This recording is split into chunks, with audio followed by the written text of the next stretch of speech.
Problem gambling is a problem. So far this year, problem gamblers have lost more than $3 billion on poker machines alone. That's an amount that's growing by the second, and that is something we should talk about. Think about this. There's about a 50% chance that this machine makes more money than you. It also doesn't need sick days or annual leave, and it takes far fewer toilet breaks. And you should see a doctor about that, by the way.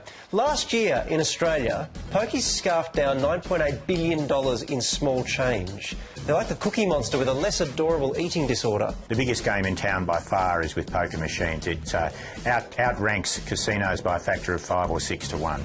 All that cash isn't coming from high rollers. Pokie venues are disproportionately clustered in disadvantaged areas, swarming around our poorest people like protesters around a new mosque. They are the victim of a ruthless industry that is quite deliberately targeting these disadvantaged areas. Pokie players are far more likely to have a gambling problem than other gamblers. 1 in 6 regular players develops a serious addiction, and I am not using that word lightly. This is a real, clinical addiction with all the tragedy that comes with it: stress, depression, and a staggeringly high suicide rate. I would have burnt through $100,000 in a 3-year period.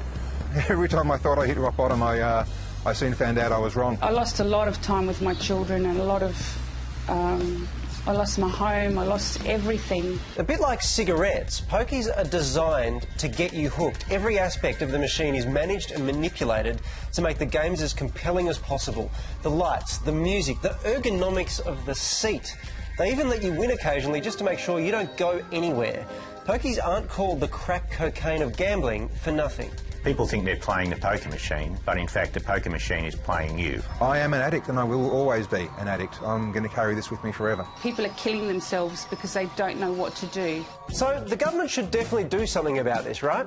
Well, in 2012, the Labor government took decisive action in an incredibly piss-weak way. Julia Gillard agreed to implement mandatory pre-commitment, where people would set a limit and it would be a binding limit. However, the then Prime Minister ultimately reneged on that deal. Then, in 2013, Bill Shorten and co supported the coalition in reversing Labor's own reforms. Now, that alone should make your brain explode, but so should this. Effective measures are needed to help these people. Damn right they're needed. So why would you abolish every one of them?